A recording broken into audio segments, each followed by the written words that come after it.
Miss Mohammed. I'm speaking today on behalf of the Somali community in Lewiston. Some of you sitting here today, we voted for you. We elected you to protect our community interests, not creating division or go after one elected member from our community. If this narrative continues, our community will be forced to re-examine our relationship or political relationship, including our relationship with the Democratic Party and who will be voting in the future. This is not a threat. Gotta love it how he finishes that off with, "Oh, this is not a threat."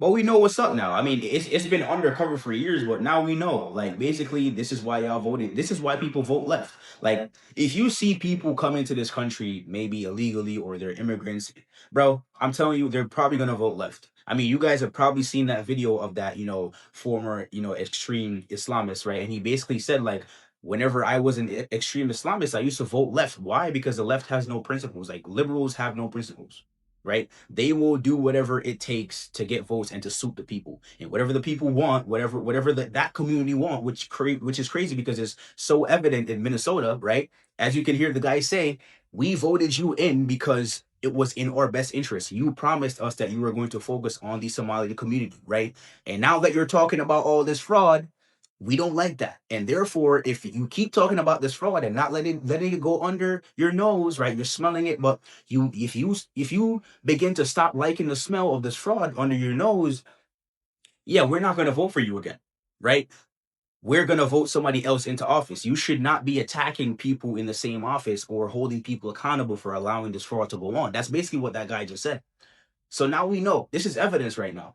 This is why people vote left, right? This is why the Somali community in Minnesota, they vote left. This is why people in Portland and, people in Washington State and New York City, this is why they vote left, because they understand that the left has no principles and they will bend over backwards to please the people, because for them, feelings matter more than facts, and they want to be all inclusive and everything, and everybody is equal in the sun.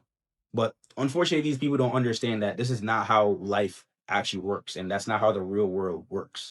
Realize if we just took every gun that currently exists and melted it, and then we never made any more, no one would ever get shot to death again. And I feel that but that's so childish. And I know I can hear the right wing response to that, where they're like, well, that's impossible. And I'm like, but the thing is, it's so deeply possible. It's so possible. It's so deep. Yeah, and while we're at it, let's just go ahead and burn every single motor vehicle and every single automobile that exists today.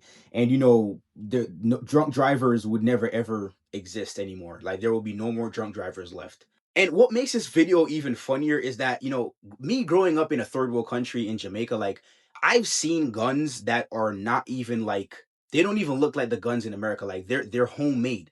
Seeing homemade guns just makes me laugh at this take right here, because I know how easy it is for somebody to make a gun, and it's like, bro, it doesn't even have to look like the ones you see today, where they're super heavy and all that stuff. Like, you can literally make a gun from like metal, and like, you just have to have the right resources. So seeing that video, I'm like, damn, like, these people don't even understand like how easy and accessible it is to make a gun if you actually have the right ingredients and you actually know what you're doing. I don't know. It pains me that some of these people's votes cancel out my vote. Like, it really pains me. Like, I feel like we need to put some stipulations into like who's allowed to vote. Like, I don't know if it's gonna be IQ test, something, bro. Maybe you have to own things. Maybe you have to, like, something has to be done. Maybe you have to pass like a civics test, or like, you have to do something to be able to vote, because there's no way that these people can cancel out they can cancel out my vote, but there's no way they should be able to cancel out a reasonable person's vote. Not just me, but anybody else. Because what kind of talking point is this? Like, how does that add value to society in any way? And you know what? Let's give him the benefit of the doubt, right? Let's say Trump, he's like, yo, all right, cool. He somehow gets legislation to be passed that all guns in the United States should be banned. Do you logically think that that is going to change the fact that people who illegally get their guns either way are going to not get guns anymore? Do you think guns being illegally traded and coming across the border into America is actually going to stop? It's not. It's not. the streets, Nazis back. Off the streets, Nazis back. Off the streets, Nazis back. And these are the same people who claim that they have some kind of moral high ground, right? And they are, you know, the tolerant people. I mean, the old lady, I mean, she looks like she's definitely, you know, above 70 years old. She has a walker. Clearly, she cannot walk, you know, by herself. She's just trying to cross the street, trying to get to wherever she's going to go. Maybe she's going to a convenience store with her husband by her side. Can't even cross the street because these people are literally domestic terrorists.